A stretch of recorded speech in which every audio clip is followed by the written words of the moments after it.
मसीह यीशु के जिंदा बरकत और जलाली नाम में आप सबों की सलामती हो।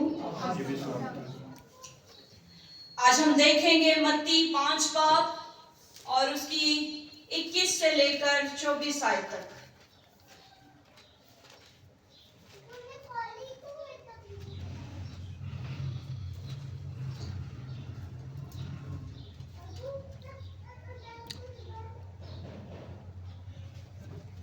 जी तुम सुन चुके हो कि अगलों से कहा गया था कि खून ना करना, और जो कोई खून करेगा वो अदालत की सजा के लायक होगा।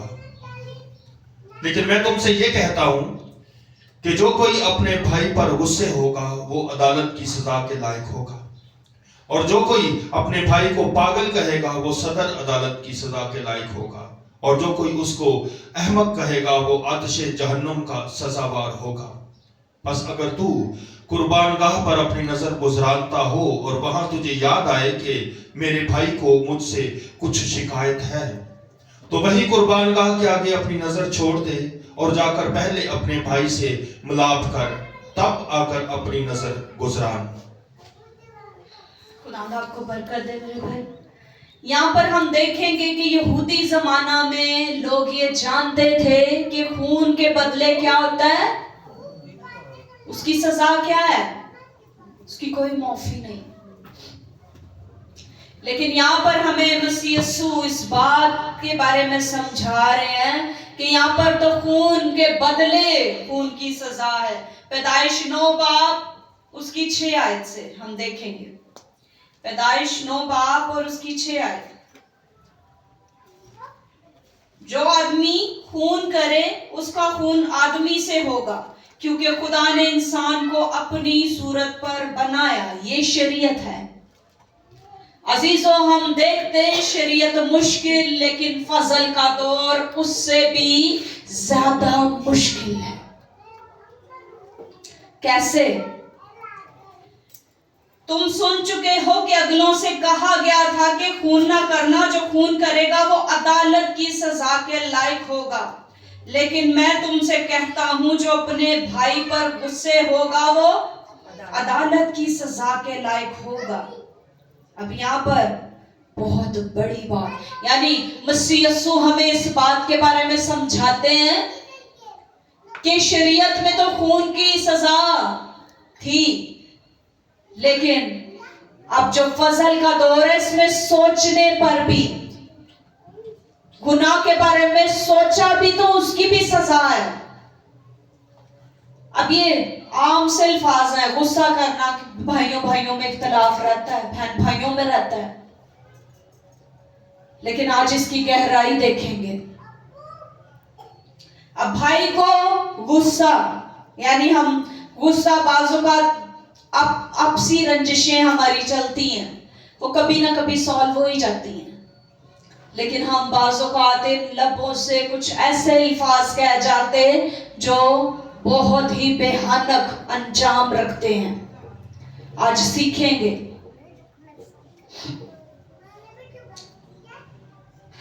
जो अपने भाई को पागल कहेगा और वो अदालत की सजा के, जो अपने भाई को पागल कहेगा वो सदरे अदालत, यानी क्या है, एक अदालत है, एक सदरे अदालत, और उसके बाद क्या जिक्र आता है, जहन्नुम।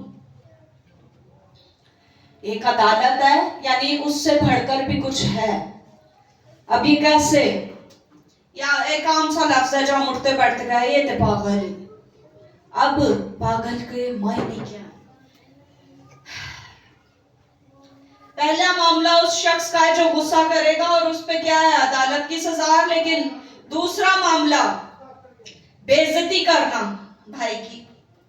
यसु के जमाना में लोग राका, आरामी इस्लाह, यानी खाली शख्स, यानी पागल है, हम आम अल्फाज में ये उत्ते हुए तुली मंजिल खाली।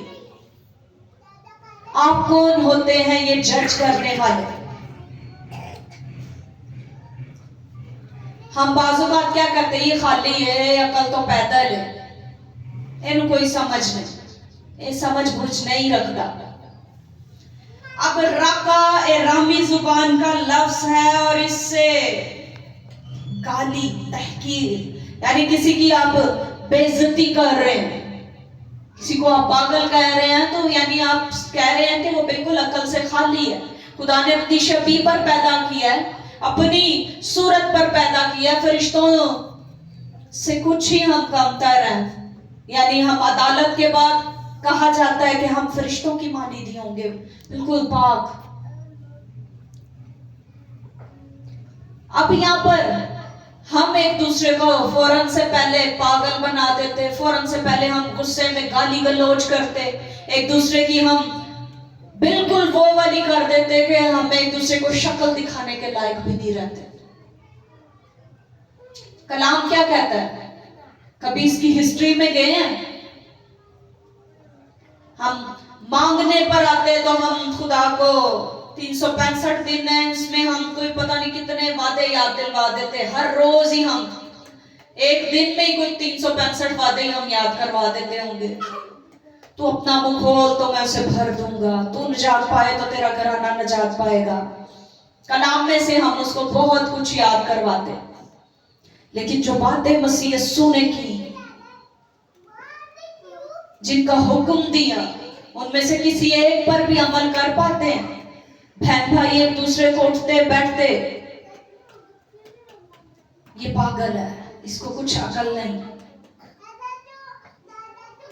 ये नासमझ है, ये बेवकूफ है, ये खाली है, ये गाली के बराबर है। और कलाम क्या कहता है? जो अपने भाई को पागल कहेगा वो सदर अदालत के लायक होगा, यानी अदालत से भी ऊपर, शहर की अदालत, सदर अदालत। अब हमारे यहाँ भी जैसे एक कोर्ट है, फिर उसके ऊपर सुप्रीम कोर्ट है, हाई कोर्ट है, मतलब ऐसे फिर लेवल ऊपर जाते जाते हैं। इसी तरह एंड क्या है? आखिरी देखेंगे हम सब। तीसरी किस्म को अहमक कहना, यानी हम गुस्से में ये कहते हैं। अहमक का मतलब क्या है? अहमक से मुराद खुंद जहन।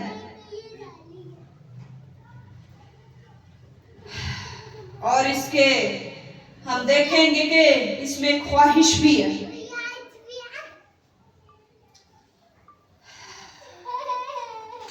हम बाज़ औक़ात कहते हैं कि ये अहमक है, और इसमें हम क्या करते हैं? इसके लफ्जी मायनों की तरफ जब हम जाते हैं तो इसके लिए मुराद है कि ख्वाहिश करना, इसमें शामिल है कि काश वो मर गया।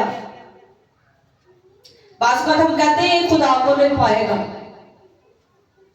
खुदा से पाएगा, यानी हम उसको जहन्नुम की सजा के लायक ठहरा रहे हैं। ये हमारा लेवल है, ये यहां तक हमारी सोच है। छोटी सी रंजिश हुई है और हम कहते हैं अहमक, इधर राबते छाड़ दो, इन्हों रब भी पूछे, यानी हम उसको अदालत में ले आते हैं। उसकी आंख का शतीर हमें नजर आ रहा, तिनका अपना शतीर नजर नहीं आ रहा। हम उसको अदालत में ला खड़ा कर रहे हैं, और ये ख्वाहिश है अंदर से जाग रही कि काश ये मर ही जाए। गाली दे देना, अहमक कह देना, इससे मुराद बीज बो देना। गाली देने से मुराद है कि आपने बीज बो दिया उसकी जिंदगी में। क्या आप लानत के फर्जंद हैं कि दूसरों पर लानत चाहें? अगर आप बरकत के फर्जंद हैं तो जो कुछ है आपके पास आप वही देंगे, बरकत। लानत अगर आपके पास है तो फिर आप वही देंगे। जिसके पास बरकत है वो बरकत ही ट्रांसफर करेगा। और यहां पर अब हम देखेंगे, बस अगर तू कुर्बानगाह पर अपनी नजर गुजरानता हो और वहां तुझे याद आए कि मेरे भाई को मुझसे कुछ शिकायत है, तो वही कुर्बानगाह के आगे अपनी नजर छोड़ दे और जाकर पहले अपने भाई से मिलाप कर, तब आकर अपनी नजर गुजरान। बाज़-औक़ात हम हर हद तक पाकीज़ा हैं, सारे काम हम कर चुके, लेकिन एक खूनी के बराबर हैं अगर भाई से अदावत है तो। कलाम ये कहता है अजीजों, कैसे? अब उस दौर में क्या होता था, मुजरिमों को कत्ल करके उनकी लाशों को यरूशलेम के बाहर एक कूड़े का ढेर, जहां हर वक्त आग जलती रहती, उसमें फेंक दिया जाता था और उसको जहन्नुम से तशबीह दी गई, यानी उसकी आग कभी नहीं बुझती। उस कूड़े को क्या कहते हैं? होम की वादी। इब्रानी में उसे जीहना और उर्दू में जहन्नुम, यानी उसको तस्वर किया जाता कि जहन्नुम यानी जिसकी आग नहीं बुझती। अब हम ये नहीं कह सकते कि पुराने दौर के लोग ये नहीं जानते होंगे कि जहन्नुम है क्या।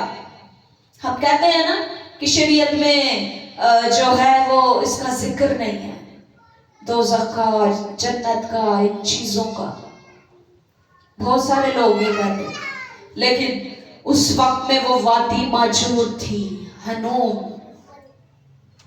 इब्रानी में उसे क्या कहते? जी हना। और हमारे दौर में हम खुद बड़े अच्छे से इन अल्फाज से वाकिफ हैं, जहन्नुम। हम कहते हम बहुत पाकीज़ा हैं, हम अपने हदिये, नजराने, शुक्रगुजारियां, अपनी कुर्बानियां, अपनी मन्नतें सब वक्त पर पूरी करते, लेकिन ये गुनाह जो हम उठते बैठते करते, कत्ल के बराबर है। आप उसको अहमक कह रहे हैं, यानी इसका मतलब है कि मारी जाता। उठते बैठते हमने किसी एक बहन भाई को बनाया होता है बेवकूफ, इन्हू अकल ही नहीं, इन्हू पता नहीं कदों आनी है। खुदा के काम खुदा पर छोड़ दे। रखना में खड़े हो, अगर कोई बहन भाई गलती पर है, आपका काम नहीं है कि आप अपने मुंह से उसके लिए बुरा बोलते जाएं और अपने आप को गुनहगार ठहराते जाएं। आप अदालत के लायक, सदर अदालत, और फिर तीसरा दर्जा क्या है? जहन्नम के लायक बनते जा रहे हैं। अगर कोई गलती पर है तो वो अपने लिए खुद है, उसके लिए कलाम सबके लिए। जो आपके पास कलाम है वो आपके भाई के पास, आपकी बहन के पास भी है। खादिम का काम है तंबीह करना, घरों में घुसकर कुछ नहीं कर सकते खादिम। आपने अपनी जिंदगियों को खुद बेहतर बनाना है, खुद खुशगवार बनाना है। बदन जो है इसका चिराग आपका ज़मीर है, फौरन से मलामत करेगा। अभी मैं यहाँ पर खड़ी हूँ तो मुझे पता है मैं कहाँ पर गलती पर थी, मुझे जाकर उसको सुधारना है। अभी मैं यहाँ पर खड़ी हूँ तो मेरा ज़मीर जो है वो मलामत करना शुरू हो गया, यहाँ पर गलती, वहाँ पर गलती, वहाँ पर गलती। सबके अंदर वो चिराग रोशन हुए होंगे, उनको बुझाएं मत। जहां गलती है जाएं और फौरन माफी मांग लें। हम इन अदालतों के लायक नहीं, सदर अदालत, शहरों की अदालतों, मुल्कों की अदालतों के लायक नहीं है, और जहन्नुम की सजा किसी को भी खुदावंद ना दिखा, हम कभी भी वो बर्दाश्त नहीं कर सकते। अजीजों, अभी भी वक्त है, अपने आप को सरेंडर करें। खुदावंद यहाँ पर मैं गलत थी, खुदावंद मुझे माफ करना, मैं वहां पर गलत थी। तौबा का दरवाजा हर रोज खुला है, हर उस शख्स के लिए जिसकी सांस चल रही है, तौबा का दरवाजा उसके लिए खुला है। हर उस इंसान के लिए जो नजात दहिंदा से वाकिफ है। अब हमें बहुत सारे वादे याद रहते हैं, हर रोज हम सुबह उठते, खुदावंद तूने ये भी वादा किया, वो भी वादा किया, ऐसे ऐसे ऐसे। हमें ये याद क्यों नहीं रहता कि हमें अपनी जिंदगी कलाम के मुताबिक बसर करनी है, इन लबों को अच्छे से इस्तेमाल करना है। बरकत चाहेंगे, वही बरकत क्या है? आप पर वापस आएगी। اپنے منہ سے دوسروں کے لیے گڑا مت کھودے. آپ نے احمق بولا یعنی بول دیا کہ ماری جائے تو چل جائے. اب سمجھ آیا؟ اکثر میں بچوں کو یہ بات کہتی ہوں، بچے ایک دوسرے کو ماما یہ ہے ہی پاگل. اور رات کو بھی میں یہ کلام ابھی صرف میں نے کھولا ہی ہے تو بچے ایک دوسرے کو بول ہی رہے تھے، اور میں نے بولا کہ چلے کل آپ لوگ بھی سیکھنا کہ چھوٹی چھوٹی بات پر جو پاگل پاگل کہتے ہو یہ قتل کے برابر ہے. اس دنیا میں تو صرف ایسی سزا ہے کہ مرے اور بس، لیکن وہ آگ عزیزو، اب وہاں کلام میں بھی یروشلم کے لوگ جب باہر لے جا کر مجرموں کو، مرے ہوئے لوگوں کو جلا دیتے تھے تو وہ آگ وہاں پر کیونکہ کوڑا پھینکتے رہتے. اگر آگ کے اوپر آپ جو گھر کا فالتو کاٹ کباڑ ہے، جو گھر کا فالتو کچرا ہے، اگر پھینکتے جائیں گے کوڑے دان میں، آگ جلائیں گے اور وہ کبھی بھی نہیں بجھے گا. وہ آگ بجھتی نہیں. ہنوم اس وادی کا نام تھا. اور اب وہ گندک کی جھیل ہے، کیونکہ مسیح یسوع نے ہمیں شریعت سے آزاد کیا ہے. تو کیا کیا ہے؟ ہم فضل کے دور میں ہیں. مبارک ہو، فضل کا دور شریعت کے دور سے بہت زیادہ مشکل ہے. اتنے ایزی مت ہوں کہ ہم فضل کے دور میں جو مرضی سوچیں، جیسے مرضی کہیں. خداوند تو جانتا ہے. میرے کہنے کا یہ مطلب نہیں تھا میرا خدا تو جانتا ہے. میں ایسا سوچ تو نہیں رہی تھی میرا خدا جانتا ہے. شریعت کچھ کرنے پر سزا دیتی تھی، اور میرا اور آپ کا مسیح سوچنے پر بھی. بیگانہ عورت کو دیکھ بھی لیا، اس کے بارے میں سوچ بھی لیا تو آپ زنا کر چکے. یہ ہے فضل. مبارک ہو آپ فضل کے دور میں. آنکھیں کھول کر ہر روز کلام کی روشنی میں چلیں. خدا آپ سب کو برکت دے عزیزو. آمین.